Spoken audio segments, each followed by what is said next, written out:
Kemi Badenoch. Thank you, Mr. Speaker. Yesterday, the head of the OBR warned the government that higher and higher levels of taxes are bad for growth.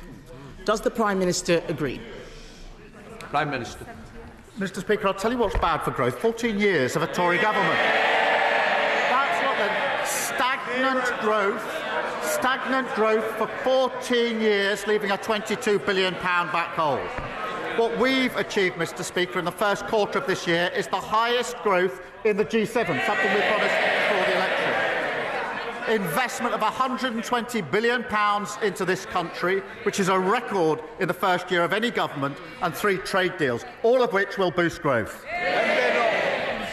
Mr. Speaker, he's talking about what he achieved. We just heard that inflation is up again, the worst in the G7. We left him with 2% inflation.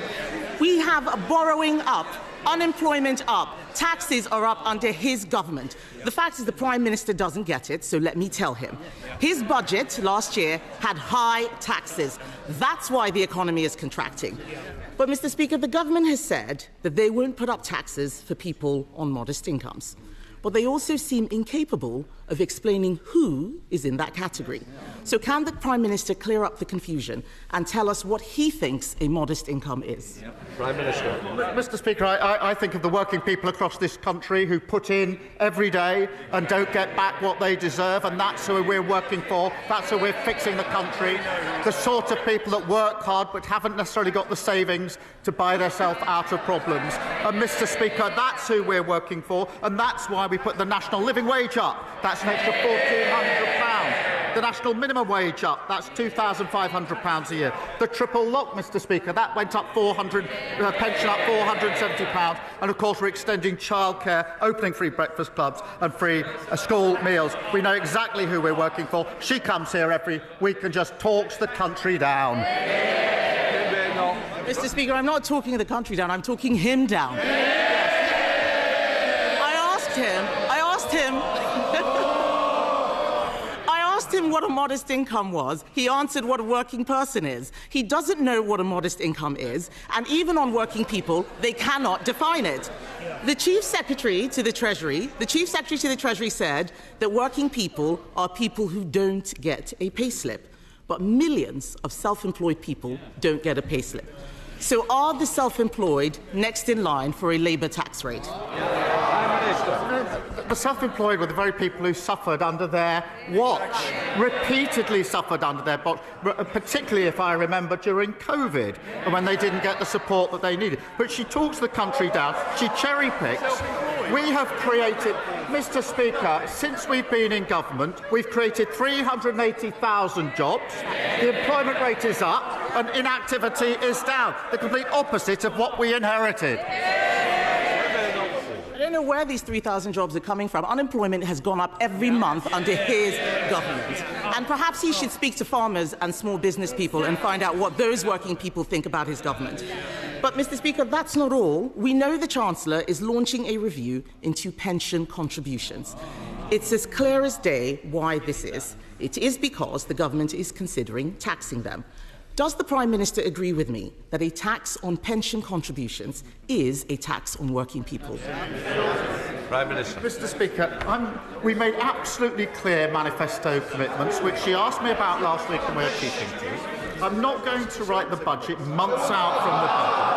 But, Mr. Speaker, I'm proud of the decisions that we took to invest in our NHS, to invest in our public services, all the decisions that they opposed. And it's no wonder that after a first year of a Labour government, business confidence is a 9-year high. 9-year high. That's longer than she's been in government. Mr. Speaker, 384,000. I'm not withdrawing, I'm going to repeat. Business confidence is at a 9-year high. Mr. Speaker, he says he's not going to write the budget, but his Chancellor is on the front of the Daily Mirror talking about what she's going to do on taxes. So why can't he do the same in the chamber? Yes.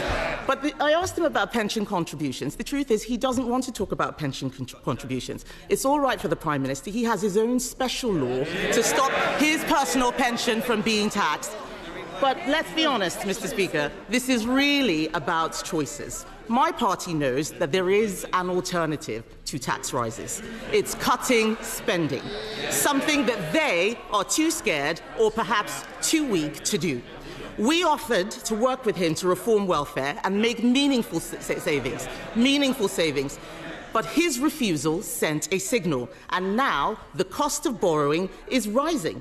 The budget is in November, that is months away, and the markets may not wait. What will the Prime Minister be doing over the summer to get a grip on the cost of borrowing? Prime Minister. Mr. Speaker, they left the most incredible mess in the economy, and now they think that they can lecture others. I think just last week their chairman said that they've done the necessary apologising for the 14 years of failure. They've done the necessary. I didn't hear an apology for the lowest living standards in living history. I didn't hear an apology for the £22 billion black hole. I didn't hear an apology for the Liz Truss mini budget. So maybe she should like to stand up and make that apology now. Mr. Speaker, he's not doing...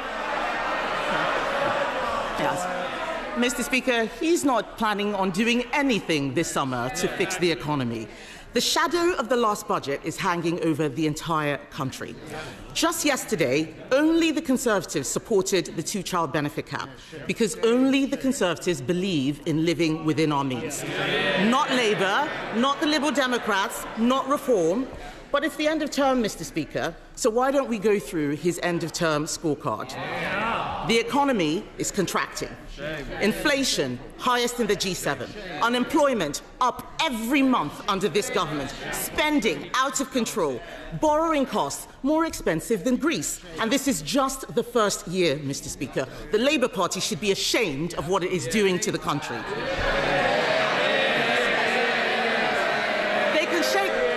Mr. Speaker, they can shake their heads as much as they like. The fact is, this summer, they're going to have to go to their constituents and explain why they've been making such a mess over the last 12 months. And isn't the case, Mr. Speaker, that the worst, given that this is just their first year, the worst is yet to come?